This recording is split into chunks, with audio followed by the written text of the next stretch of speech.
Arte narrativa com Nalini Malani.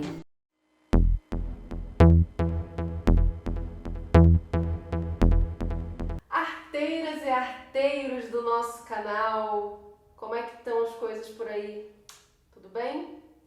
Se você já acompanha a gente há bastante tempo, ou se você está chegando agora, não deixa de curtir e comentar esses vídeos que estão ficando sensacionais. Bom, vamos hoje falar de uma artista indiana chamada Nalini Malani. Nalini Malani nasce em 1946 na cidade de Karachi, ali Paquistão. A gente vai entender mais ou menos como que se configura, mas essa cidade ela fica ali, nessa região entre Paquistão, Índia e Caxemira. No início da sua carreira, Nalini trabalhou muito com desenho, com pintura, com aquarela. A sua formação acadêmica, ela vai para Belas Artes em Mumbai, mas à frente ela vai estudar em Bombay, numa universidade que era um pouco diferente. Era uma universidade de artes, mas todos os cursos faziam trabalhos, vamos dizer assim, interdisciplinares. Né? A gente sabe que a arte ela tem diversas matizes, diversas vertentes, e Nalini se formava naquele momento em artes plásticas, mas o curso a propiciava ter contato e criar trabalhos com outras vertentes da arte. Então Nalini escolheu o teatro, e dentro do teatro ela teve contato com toda essa parte da literatura e mitologia. E todo esse interesse dela que vai para a literatura e para a mitologia coloca ela como uma artista narrativa. Ela mesma se coloca nesse lugar, uma artista que conta histórias. Ela pega a mitologia, a literatura e traz para a realidade da Índia, traz para a realidade do Paquistão, para a realidade que aquela região vivia. Em 1947, quer dizer, um ano depois do seu nascimento, o Paquistão e a Índia eles passam por um momento que eles vão chamar de partição, em que realmente acontece essa divisão. Um pouco mais à frente vão se criar ali fundamentalismos religiosos, movimentos que são muito agressivos, muito violentos, e isso tudo vai perpassar pela obra de Nalini Malani. Além, é claro, da relação da Índia com a Inglaterra. Nós sabemos que a Índia foi colonizada pela Inglaterra. É interessante que a gente tenha bastante atenção, assim, porque Nalini Malani ela trabalha as suas metáforas de uma forma muito profunda. Na década de 70, Nalini Malani recebe uma bolsa de estudos e vai estudar em Paris. Em 85, já retornando à Índia, ela se torna curadora da primeira exposição de mulheres artistas indianas em Nova Delhi. Então, a chegada da década de 90, aonde Paquistão e Índia, por fundamentalismos religiosos e políticos também, criam uma guerra, e uma guerra de nível nuclear. Tanto a Índia quanto o Paquistão produzem, não é? Muitas armas, e a região de Caxemira, que é a região que fica entre esses dois países, é a região que mais sofre com esses ataques. A Índia é um país como como todos os países que são classificados como subdesenvolvidos, né, foram classificados como subdesenvolvidos principalmente na década de 90, existia na Índia naquela época uma região rural muito grande, e devido a todos esses fundamentalismos religiosos, brigas políticas, o país ele foi empobrecendo.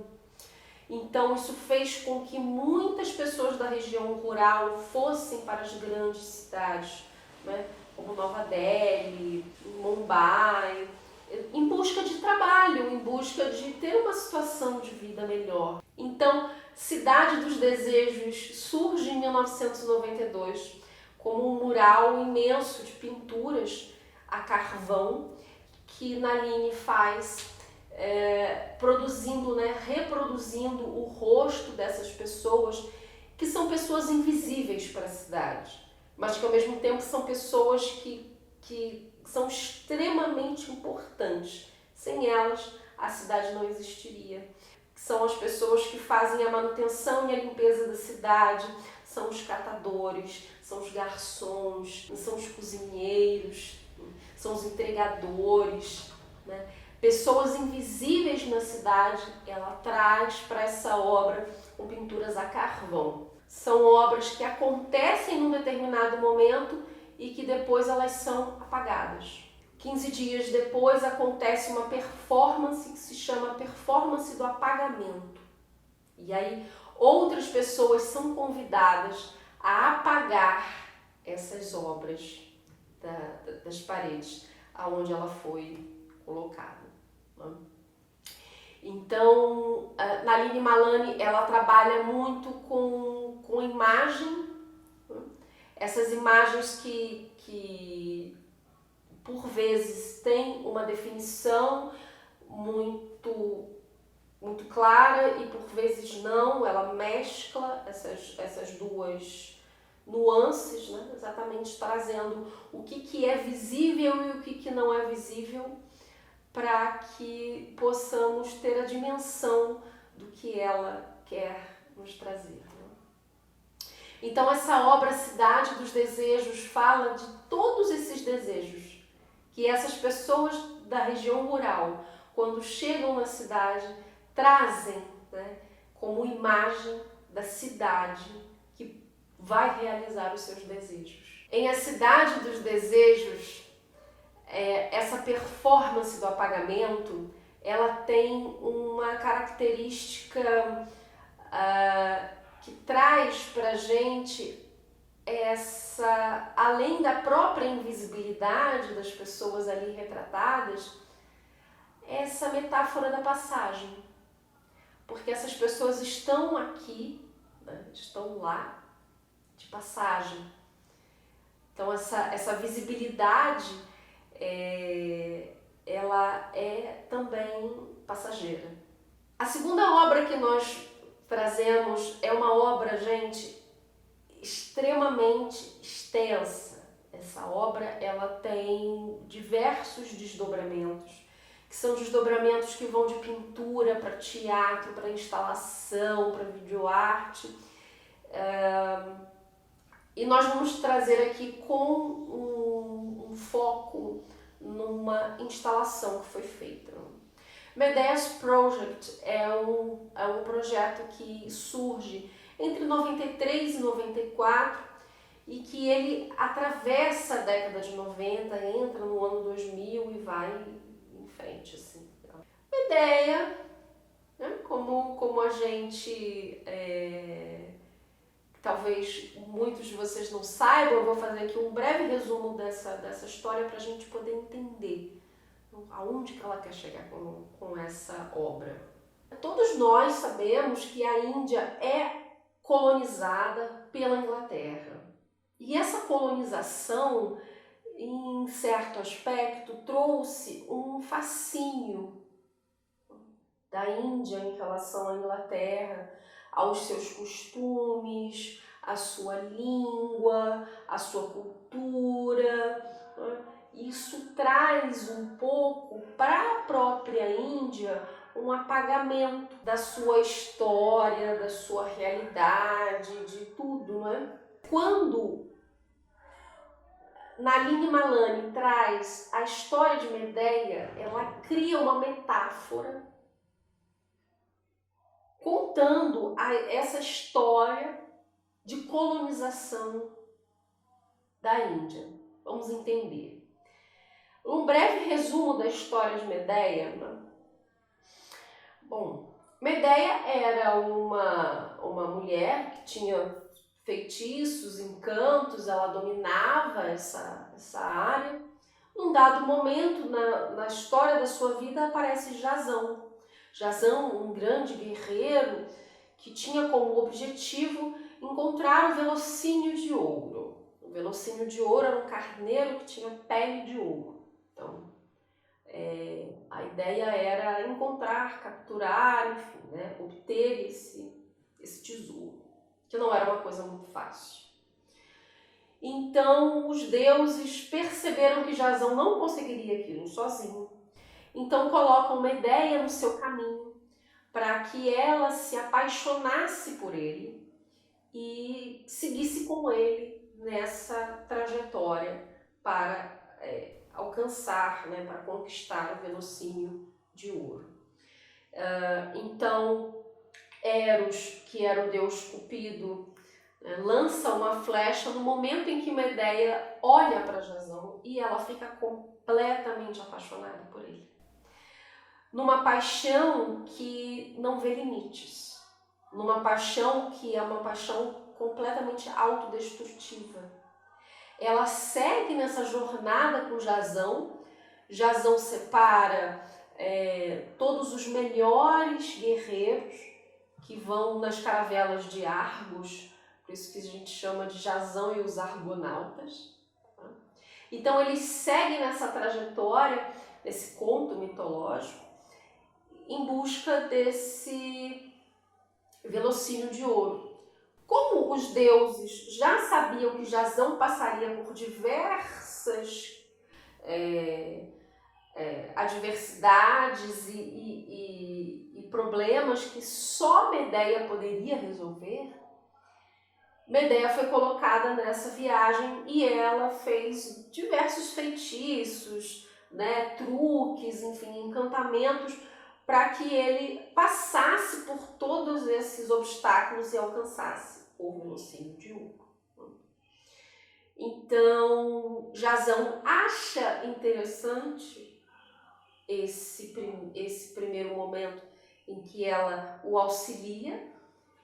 Depois que ele alcança o velocínio de ouro, ele simplesmente se afasta dela.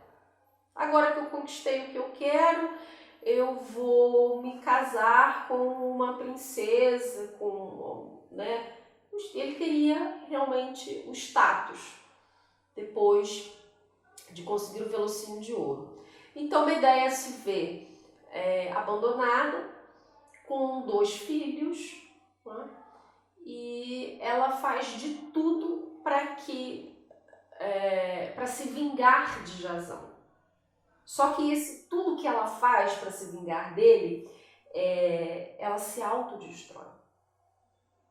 Ela destrói a sua própria identidade.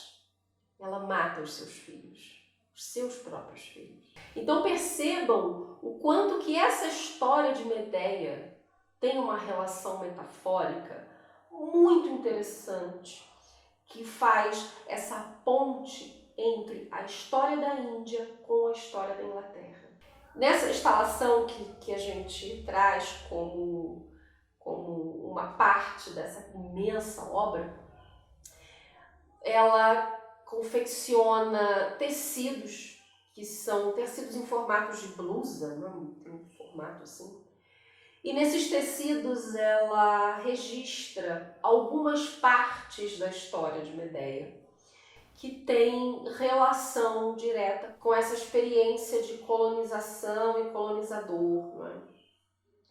Ao fundo ela pinta, né, desenha na parede com carvão uma mulher que se apresenta um pouco desfigurada. Ela ainda faz alguns movimentos assim com o dedo, como se fossem buracos. como uma mulher que foi realmente desfigurada, fragmentada e se perdeu dentro da sua própria identidade.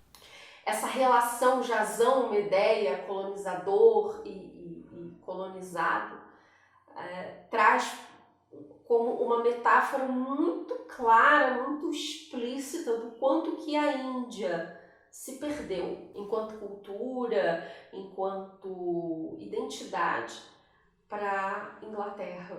A terceira obra de Nalini Malani se chama Relembrando Toba Tek Singh. Ela vai se basear num artista indiano, um escritor indiano, chamado Manto. Esse escritor escreveu Toba Tek Singh, que é um romance, uma ficção, né, que trata daquele período da partição Paquistão-Índia em 1947. Ele transforma essa história, que foi muito marcante e impactante para ambos, né, num romance, numa ficção. E em 98, quando a Nalini Malani cria essa instalação, ela cria essa instalação trazendo a referência dessa literatura, ao mesmo tempo fazendo referência com os testes de bombas atômicas que aconteciam em Caxemira na década de 90.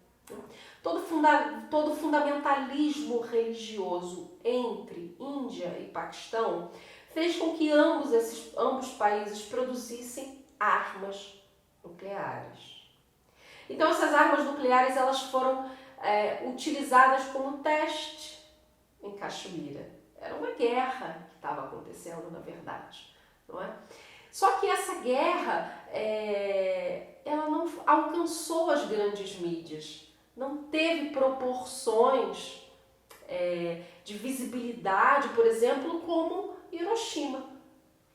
Que Hiroshima, na verdade, se tornou muito mais um emblema, né, um símbolo de atrocidade, de guerra, de genocídio, muito maior do que, enfim, né? Do que o que acontecia ali na Índia e no Paquistão, que também se usavam armas nucleares ali. E pessoas também estavam sendo dizimadas. Então, o que aconteceu? Nessa instalação, Nalini, ela se utiliza de 2 telões. Num desses telões, ela mesma aparece fazendo movimentos com um tecido. E nesses movimentos ela aparece e desaparece, né? Ela cria uma dança ali, um movimento com aquele tecido.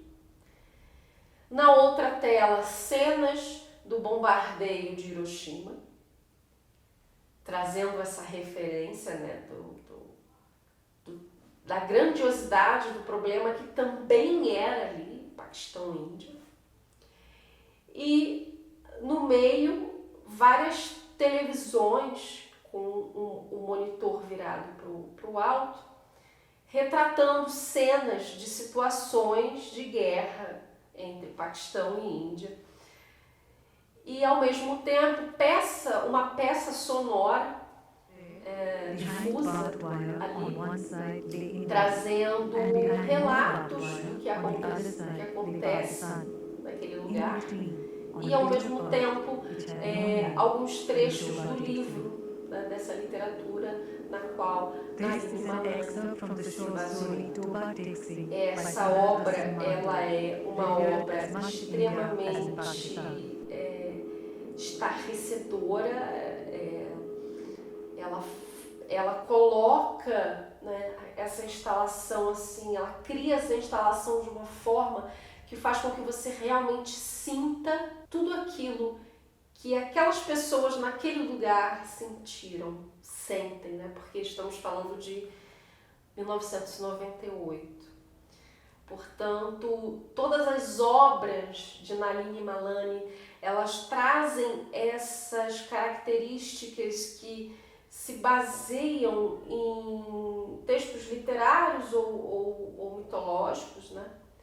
Mas trazem uma complexidade de símbolos, de significados que nos fazem realmente entrar na obra e viver essa obra de uma forma muito profunda. Então nós fechamos esse vídeo de Naline Malani, essa artista que eu não tenho nem palavras para descrever, do tanto que as suas obras são profundas, complexas e mexem intensamente com a gente. Então eu deixo aqui mais esse vídeo maravilhoso.